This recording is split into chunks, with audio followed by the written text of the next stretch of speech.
Main narrative political നറേറ്റീവിൽ നിന്ന് മാറ്റാൻ വേണ്ടിയിട്ട് ഞാൻ അന്ന് നിങ്ങളോട് പറഞ്ഞില്ലേ, ഈ മോളിൽ കിടന്ന് കാണിക്കുന്നതൊന്നുമല്ല. നിങ്ങൾ ചില ചാനലുകളുണ്ട് ആ കൂട്ടത്തിൽ ഇല്ലാത്ത കഥയൊക്കെ ഉണ്ടാക്കി രാവിലെ ഒരു വാർത്തയില്ലെങ്കിൽ ആകാശത്ത് നിന്ന് മറ്റേ ഭസ്മം ഉണ്ടാക്കുന്നത് പോലെ പുതിയ വാർത്തകൾ സൃഷ്ടിച്ച് നിങ്ങളും കുറേ, എല്ലാവരും അല്ല, കുറേ പണിയൊക്കെ നോക്കി.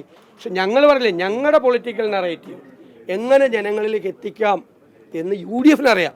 എല്ലാ വീട്ടിലും ഞങ്ങളത് എത്തിച്ചിട്ടുണ്ട്. അതിൻ്റെ പ്രതികരണമാണ് തെരഞ്ഞെടുപ്പ് ഫലം. തെരഞ്ഞെടുപ്പിൻ്റെ അജണ്ട മാറ്റാൻ വേണ്ടി ഒരുപാട് പേര് ശ്രമിച്ചു. ഞങ്ങൾ പറഞ്ഞല്ലോ, തെരഞ്ഞെടുപ്പിൻ്റെ അജണ്ട UDF തീരുമാനിക്കും. UDF ആ അജണ്ട അനുസരിച്ച് UDFൻ്റെ പൊളിറ്റിക്കൽ നറേറ്റീവ് എത്തും.